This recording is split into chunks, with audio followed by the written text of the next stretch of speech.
एकदम स्पॉन्जी आणि अंड न वापरता आज आपण केक बनवणार आहोत. या केकसाठी ओव्हनची गरज नाही. आपण या केकला कढईमध्ये शिजवू शकतो. 1.5 कप मैदा, 2 tablespoon custard powder, 1/2 cup milk powder, 1/4 teaspoon मीठ, 1/4 टीस्पून बेकिंग सोडा, 1 टीस्पून बेकिंग पावडर. हे ड्राय मिश्रण मिक्स करून चाळणीने चाळून घेऊया. हे तयार केलेलं ड्राय मिश्रण आता आपण एका बाजूला ठेवून देऊया. एका पातेल्यामध्ये अर्धा कप दूध टाकून वेलची आणि जायफळची पूड टाकून उकळून घेतलेलं आहे. अर्धा कप लोणी घेतलेला आहे. या जागी तुम्ही बटरचा वापर करू शकता.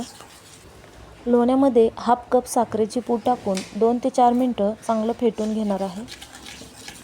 लोणी आणि साखर फेटून घेण्यासाठी तुम्ही इथं बीटरचा वापर करू शकता.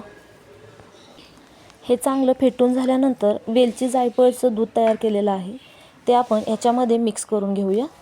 1 टेबलस्पून तेल टाकून जे ड्राय मिश्रण केलेलं आहे ते थोडं थोडं करत मिक्स करून घेऊया.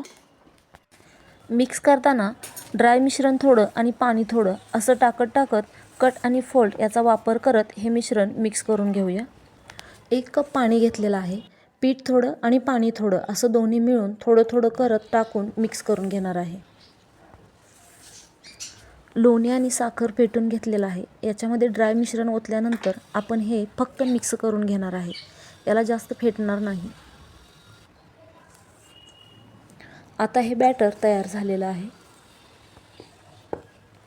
केकच्या भांड्याला डस्टिंग करून घेतलेलं आहे. याच्यामध्ये तयार बॅटर ओतूया. तयार केलेलं केकचं बॅटर ओतून घेतल्यानंतर या डब्याला 2-3 वेळा टॅप करून घेऊया. केक शिजत ठेवल्यानंतर 25 मिनटं झाकण एकदाही उघडू नका. 25 मिनटं झाले आहेत. केक तयार आहे का हे बघण्यासाठी टूथपिकचा वापर करूया. बोटांना पीठ चिकटत नाही म्हणजे केक आपला तयार झालेला आहे. असा केक एकदा नक्की ट्राय करा. आवडल्यास लाईक करा, कमेंट करा आणि सबस्क्राईब करायला विसरू नका.